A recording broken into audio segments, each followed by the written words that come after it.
Welcome to Cold Karma Stories. My name is Jennifer Hayes. I'm 37 years old, a financial advisor in Denver, Colorado. And 2 hours ago, I watched every cent I had vanish from my accounts in real time. One push notification after another exploded across my phone while I was finishing a late-night client report at the kitchen table.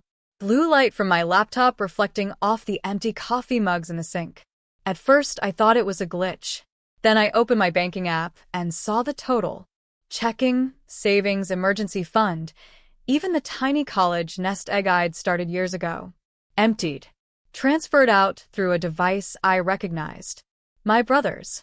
The same brother I once saved from eviction. The same brother I'd trusted enough to leave on as an authorized user when he just needed a little help getting back on his feet. He hadn't just taken a loan.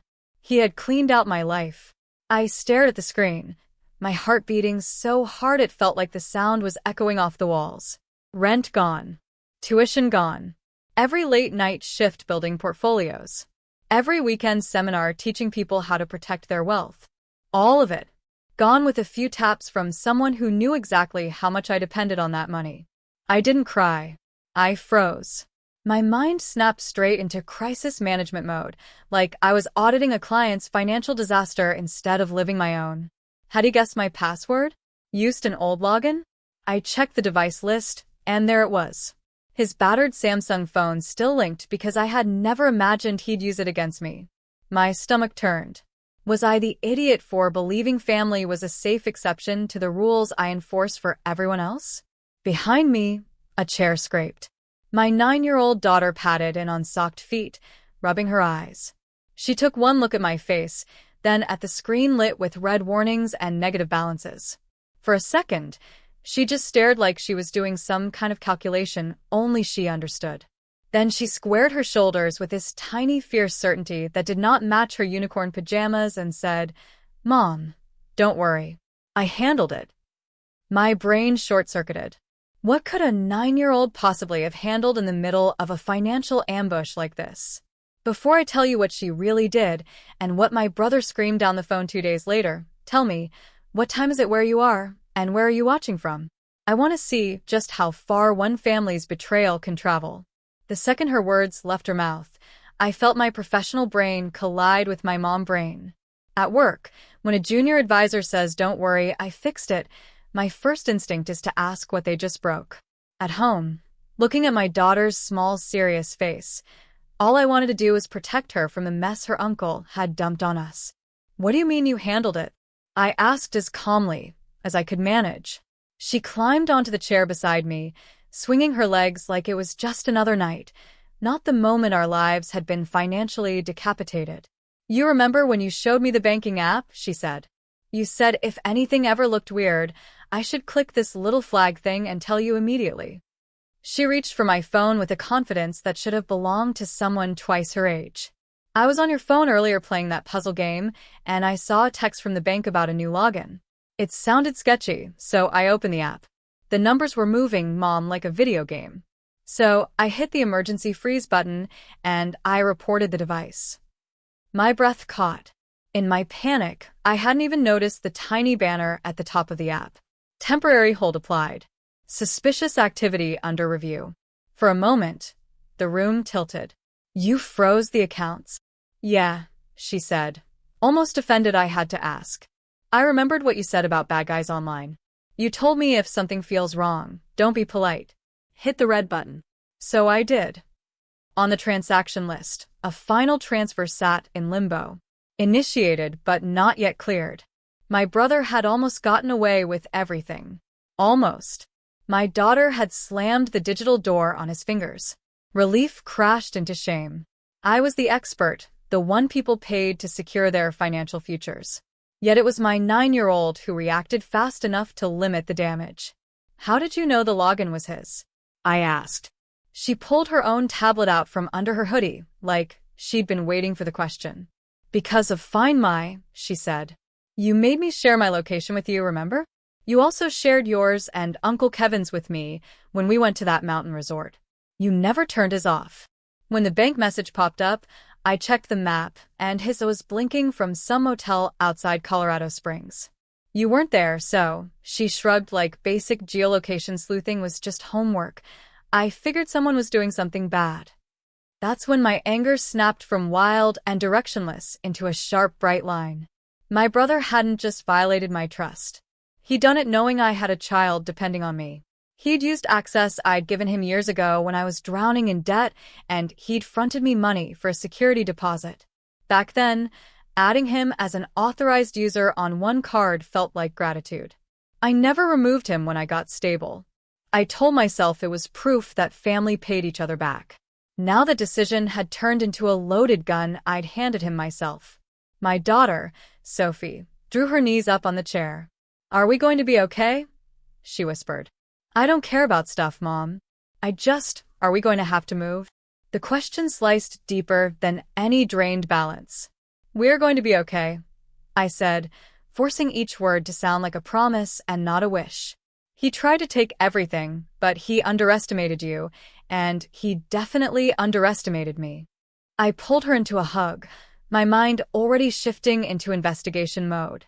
People online always talk about cutting off toxic family, but what does that actually look like when your toxic family member has your routing numbers and social security? When the betrayal comes from inside the house, do you try to forgive them later, or do you make sure they can never hurt you again?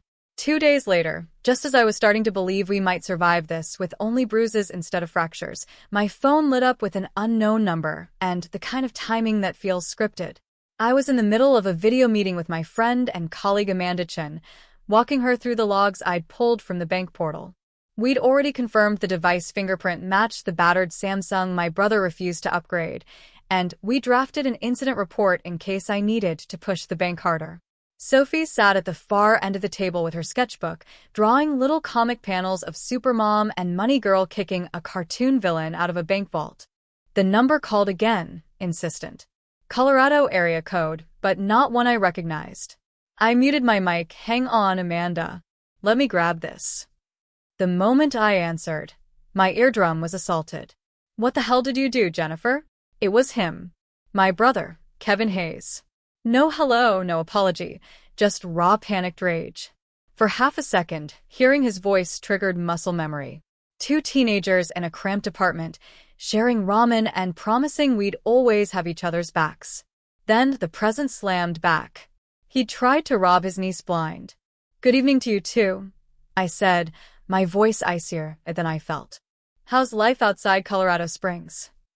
He swore again, breathing like he'd been running. "Don't play games. You froze the accounts. The bank is asking questions. Their fraud department called me. They're talking about law enforcement. You had no right. No right to stop you from draining my daughter's future?" I cut in. Sophie's head snapped up at the word daughter. So I mouthed "it's okay" and pointed toward her room. She hesitated, then disappeared with her tablet, closing the door softly behind her. "You used access I gave you years ago when I was stupid enough to think family meant something," I continued. "You thought you could empty everything and disappear into some motel with your girlfriend, and you're mad because I caught you?" He laughed, this high, ugly laugh I'd never heard before. "Caught me? You think this is over a few transfers? You have no idea what you just stepped into. You flag those transactions, you freeze those accounts, you mess things up for people who don't like their money messed with. You didn't just screw me. You screwed them. Do you have any idea what they do to people who delay payouts?" A chill threaded down my spine. "Who is they?" "Doesn't matter," he snapped. "All you need to know is you unfreeze the accounts, you tell the bank it was a misunderstanding, or they'll come for you too. You and that little girl you're so proud of." The threat landed with a cold, precise weight. Old me, the big sister who used to bail him out and lie to Mom for him, might have caved. But the version of me who'd helped clients recover from investment scams and traced fraudulent advisors back to their shell companies knew a bluff when she heard it. "You think I'm scared of criminals?" I asked softly. "I spend my days helping people recover from people like you. The difference is they never shared my childhood bedroom. You did. And that makes what you did worse, not better."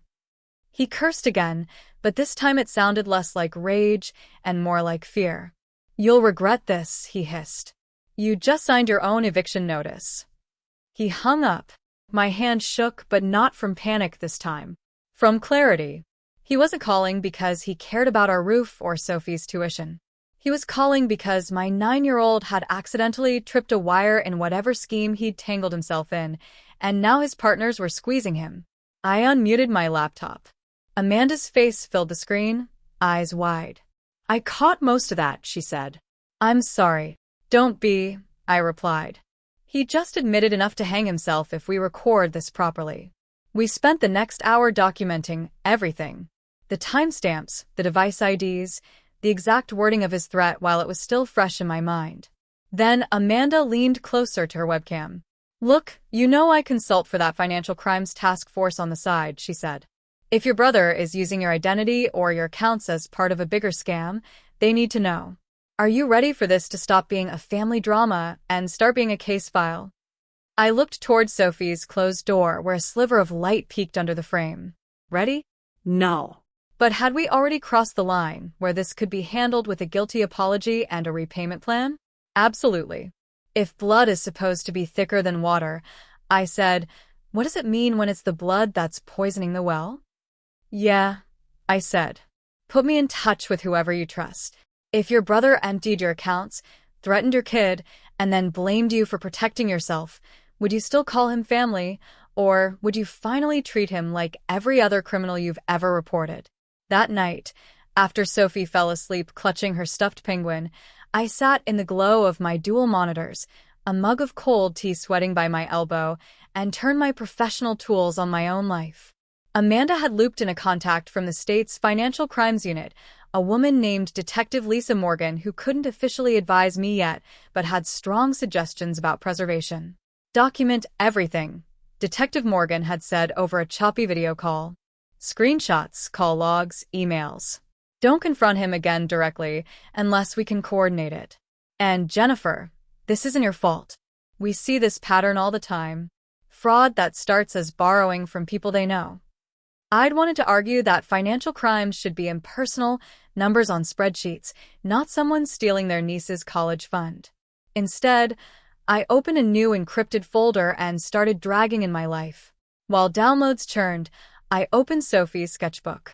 That afternoon, she'd shoved it toward me with a shy grin. "I made a new comic," she'd said. Each page showed 2 timelines. On the left, bright panels of past Uncle. The one who once helped us move into our first safe apartment, who taught her how to make pancakes without burning them. On the right, current Uncle, eyes shaded, sneaking into a bank vault while tiny cartoon alarms blared. Underneath, she'd written in blocky letters, "People can change, sometimes into villains." I'd laughed then, partly to stop myself from crying. Now the pages felt like evidence I hadn't realized I was collecting. On impulse, I snapped photos of the panels and saved them to the folder too. They weren't legally useful, but they captured what had been stolen that no amount of restitution could buy back. The story of who my brother used to be, rewritten in a child's hand. My email pinged. A message from the bank's fraud department confirmed what Sophie's quick thinking had bought us.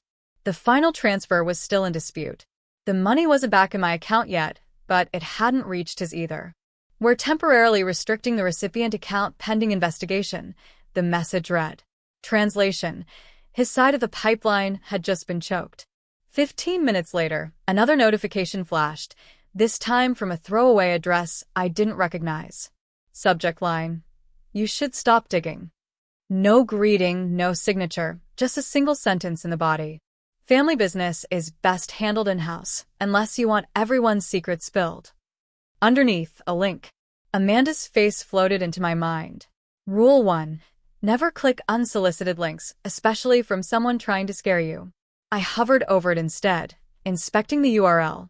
It led to a public forum I knew well, a hangout for people swapping investment shortcuts that were really just barely disguised scams. Against my better judgment, I opened it in a sandbox browser. A thread at the top had my first name in the title. Inside, screenshots of my LinkedIn profile, my firm's website, a cropped photo of me and Sophie at a financial literacy fair.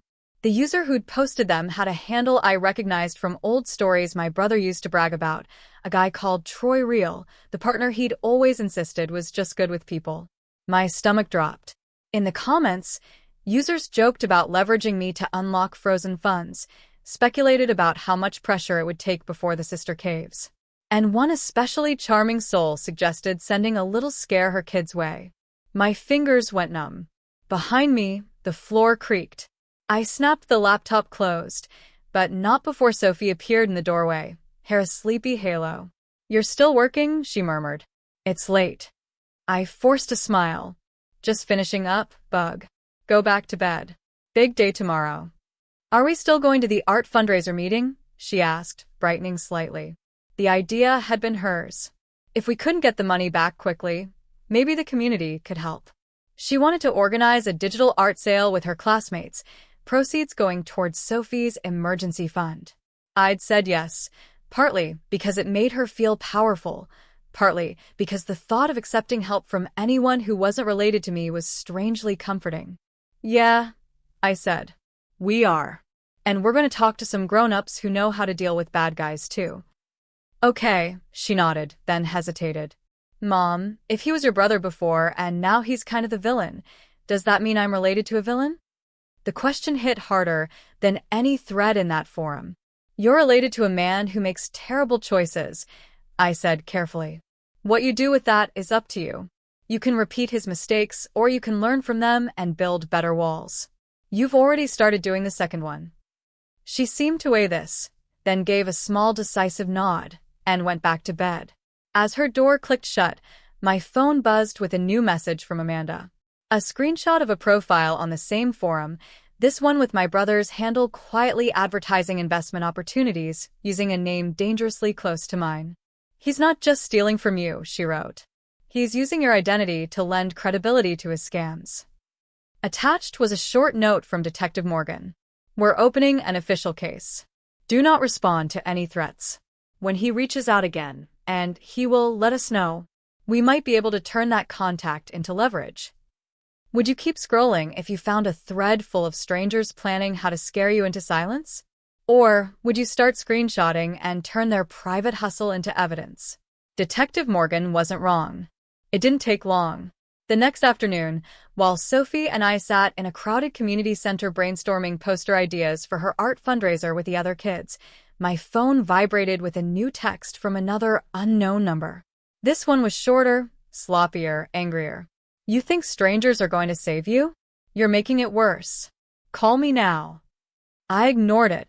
Instead, I watched Sophie explain her storyboard to a circle of parents and neighbors, how each piece of art would tell a tiny story of safe money and danger money. She'd drawn a piggy bank with a superhero cape on the flyer. "Kids need to know this stuff too," she told them matter-of-factly, "because sometimes adults don't listen until it's too late." The raw pride that swelled in my chest was almost enough to drown out the dread. Almost. After the meeting, as we headed for the car, a man stepped away from the shade of a tree near the parking lot. My body tensed, but then I recognized the face from grainy photos my brother had once shown me on an old phone. Marcus Davis. Former friend, sometime accomplice, the guy who had gotten out of their schemes by going straight with a warehouse job. "Jennifer," he called quietly, hands raised slightly like he wanted to show he was unarmed. "Don't freak out. I texted you earlier. I didn't think you'd answer, so I came here instead." Every instinct screamed at me to grab Sophie and run. Instead, I put an arm around her shoulders and said, "Go sit in the car, bug. Lock the doors. I'll be right there." She obeyed without argument, eyes flicking from Marcus to me, reading my posture like a threat meter. When she shut the door, I turned on him. "You have exactly 30 seconds to explain why you're stalking my kid's fundraiser." He winced. Up close, he looked older than I remembered from those photos.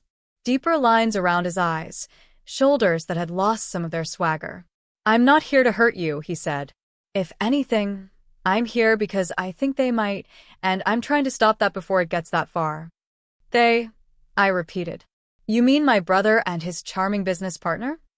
He glanced around, lowering his voice. "You really want to say their names out loud when you know they hang out on those forums, watch your socials, know your routines?" That caught me off guard. "You've seen the threads." "I used to post in some of them," he admitted. "Back when I thought it was harmless." Chargeback tricks, refund scams, stuff nobody gets really hurt by. But then they escalated. Crypto exit scams, romance cons, the whole package.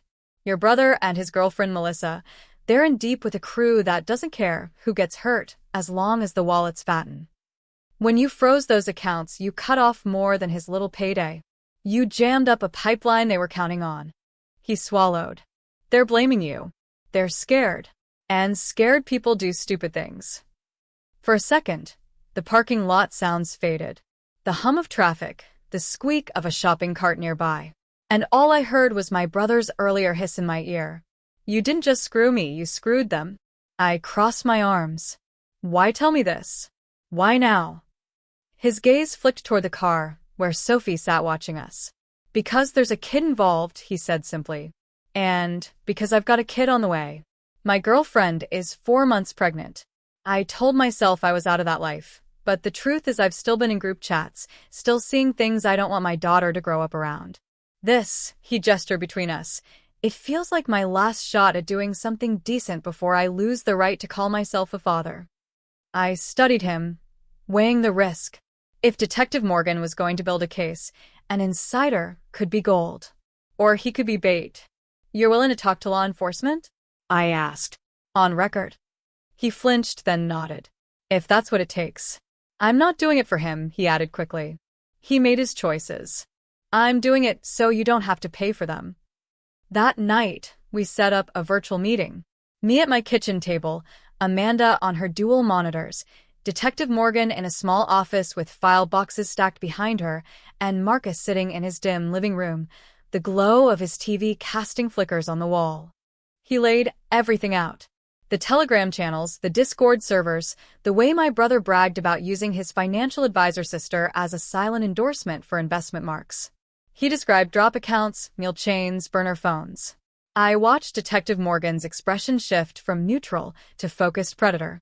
We can work with this, she said when he finished.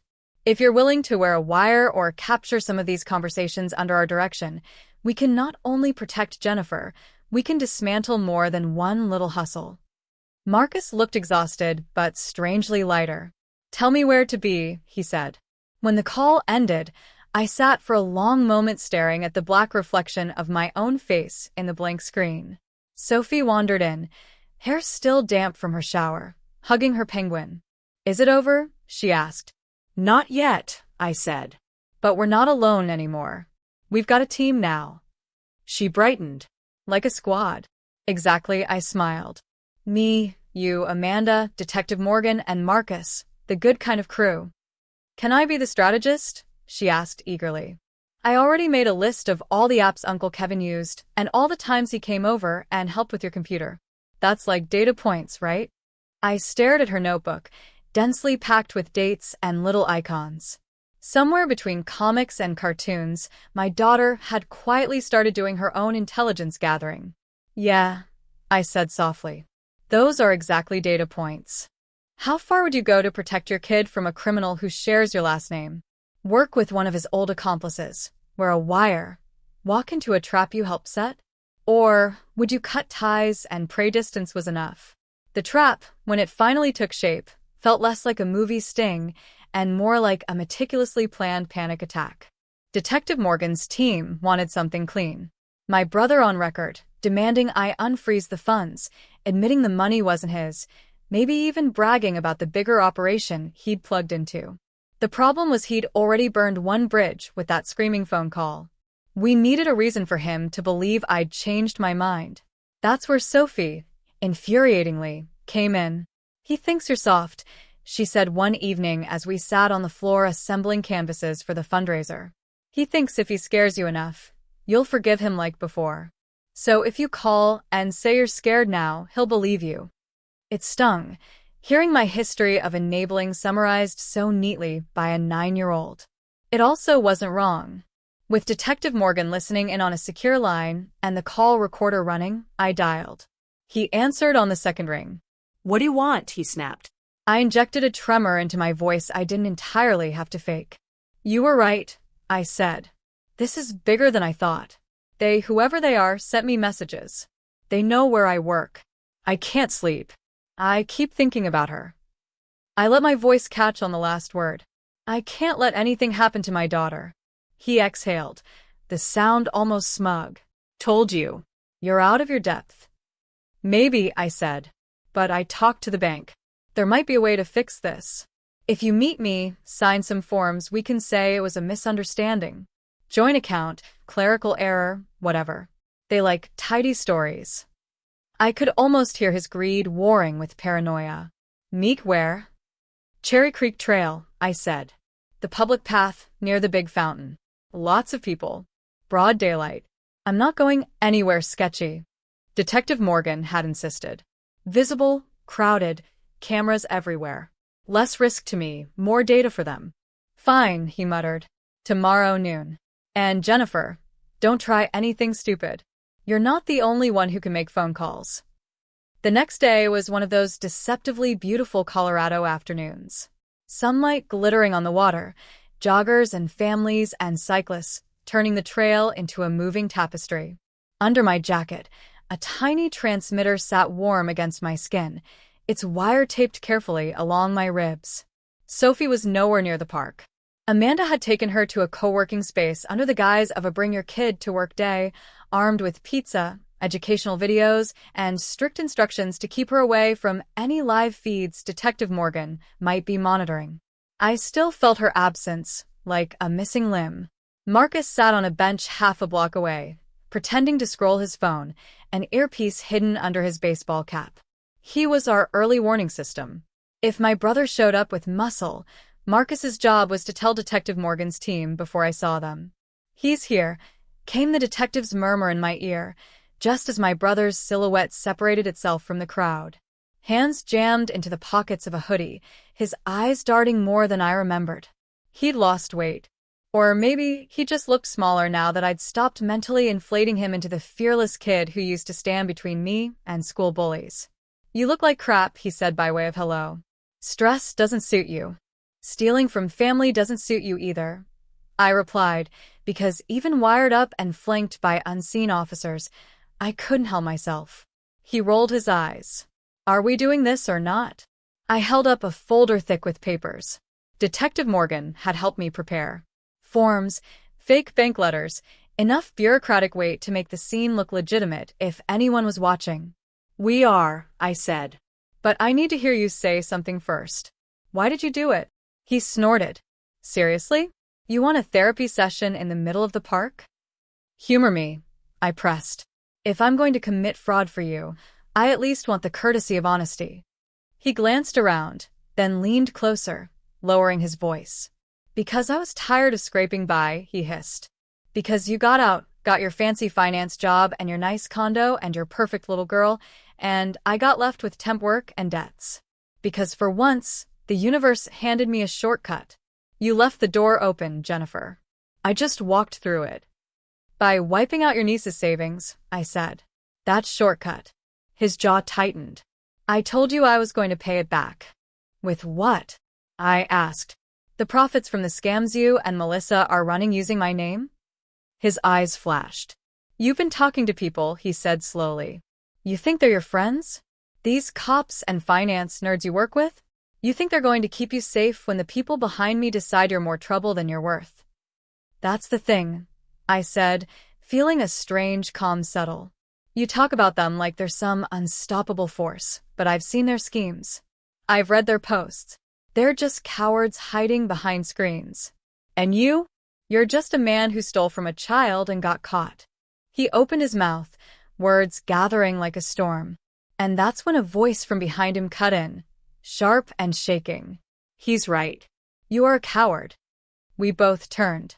Melissa Brooks stood a few feet away, mascara smudged, jaw clenched hard enough to crack teeth. I hadn't seen her in person since a blurry holiday dinner years ago. Now she looked like she hadn't slept in a week. What are you doing here? My brother snarled. You were supposed to stay at the motel. And miss the show? She shot back. Please. I wanted to see if you'd actually lie to her face about paying her back. You told me this was just redistributing from a sister who wouldn't miss it. You never said there was a kid. Guilt flickered across his face, then hardened. You were happy enough to spend the deposits, he said. Don't grow a conscience now. She looked at me, and in that one glance I saw fear, anger, and the brittle edge of someone who'd realized too late she'd picked the losing side. "They're watching you, you know," she said. "The guys in the group. They think if they squeeze you hard enough, you'll get her to crack. But they're not the only ones watching." Somewhere behind us, a car door slammed. My brother flinched. "Shut up," he hissed. "You want all of us in cuffs?" "Maybe that's better than spending the rest of my life looking over my shoulder," she snapped. "I'm done being your shield." He reached for her arm, fingers digging in. And that was enough. "We've heard what we need," Detective Morgan said in my ear, calm as a metronome. "Step back, Jennifer." I took one step away. Then everything happened at once. Plainclothes officers converging from 3 directions. Badges flashing. Voices barking commands. My brother spinning, trying to bolt. Marcus standing up from his bench, hands visible. Melissa freezing like a deer in headlights. As Detective Morgan herself stepped in, reciting rights in a tone that suggested she'd done this 100 times and never stopped seeing the human cost. My brother's eyes met mine as they cuffed him. For a moment, the fury drained out, leaving something hollow. "You did this," he said, almost wonderingly. "To your own family." "No," I said quietly. "You did this to yourself. I just stopped you from doing worse." He screamed then. Not words, just raw frustration. The sound echoing off the water as they led him away. Later, Sophie would watch the news clip and ask why he yelled like that. I'd tell her the truth. That sometimes when people finally meet consequences they never expected to face, it's not remorse that erupts first. It's disbelief that the rules actually applied to them after all. If you saw your own sibling in handcuffs, would you feel guilt for being the one to call and back up, or relief that the cycle you'd been trapped in your whole life might finally be breaking? In the weeks that followed, life didn't magically snap back into place. There were depositions, court dates, paperwork stacks taller than Sophie, and long evenings where I sat at the dining table filling out victim statements while she did math homework on the other end. Detective Morgan's team peeled back layers of the scam like the world's ugliest onion. Not just my drained accounts, but dozens of others. Lonely retirees, single parents, even a nonprofit that thought they were investing surplus funds for high-yield returns. The more we learned, the harder it became to remember the kid who'd once split his last slice of pizza with me. At the preliminary hearing, I sat behind the bar with Amanda on one side and Marcus and his pregnant girlfriend on the other. Melissa testified too, voice shaking but steady, describing late-night meetings and instructions barked through encrypted apps by men who never used their real names. My brother avoided my gaze, jaw clenched so tight I wondered if he'd crack a molar before the judge finished reading the charges. Identity theft, wire fraud, conspiracy. When the prosecutor laid out how he'd used my credentials as a trust anchor to lure victims, something inside me finally snapped the rest of the way. Any lingering fantasy about the brother I used to know dissolved. This was who he had chosen to be. Months later, he took a plea deal. 12 years with restitution obligations that would likely follow him long after parole. No dramatic last-minute apology, no teary confession, just a signed agreement and averted eyes. The bank, under pressure from both regulators and bad press, quietly agreed to cover a significant portion of my losses, citing internal access control failures. It didn't erase the sleepless nights, but it meant Sophie and I wouldn't be packing our lives into boxes and moving into some basement apartment. A chunk of the seized funds was allocated to victims, including us. When the letter came, Sophie watched me open it, fingers twisting the hem of her t-shirt. "Is it over?" she asked. Over turned out to be the wrong word. "We're safer," I said. "That's a better word." Safety became our new baseline project. I sat her down and walked her through credit freezes, two-factor authentication, why we don't reuse passwords even for boring sites. She showed me the notebook where she'd logged all the apps my brother had ever touched on my phone, tiny red skulls next to the ones that gave her a bad feeling. Together, we made a poster for her school's STEM fair. How to Protect Your Future, Even from Family. The title raised a few eyebrows among the teachers until I volunteered to give a short workshop for parents on digital hygiene and financial boundaries. Standing in front of that room, explaining to other tired, overworked adults why helping a relative by sharing logins or letting them fix your computer could be more dangerous than any stranger on the internet, I felt something shift. For years, I'd drawn a hard line between my work in financial planning and my personal life, as if the rules didn't apply at home, because love somehow protected everything. Now I knew better. Love without boundaries isn't security. It's exposure. One evening, months after the sentencing, I found Sophie at the kitchen table working on a new comic. This one showed our squad lined up in superhero poses. Me with a calculator shield. Amanda firing spreadsheets like confetti. Detective Morgan wielding a giant badge. Marcus holding a baby in one arm and tearing up a fake credit card with the other. Off to the side, behind bars made of ones and zeros, a small figure sat with his head in his hands. She'd drawn a caption bubble above him. I thought shortcuts would set me free. Underneath, in block letters, but real freedom isn't built on someone else's ruin. Do you think he'll ever say sorry? She asked without looking up. I considered lying. Maybe someday, I said instead. But we can't live our lives waiting for that. The real apology is what we do with what happened.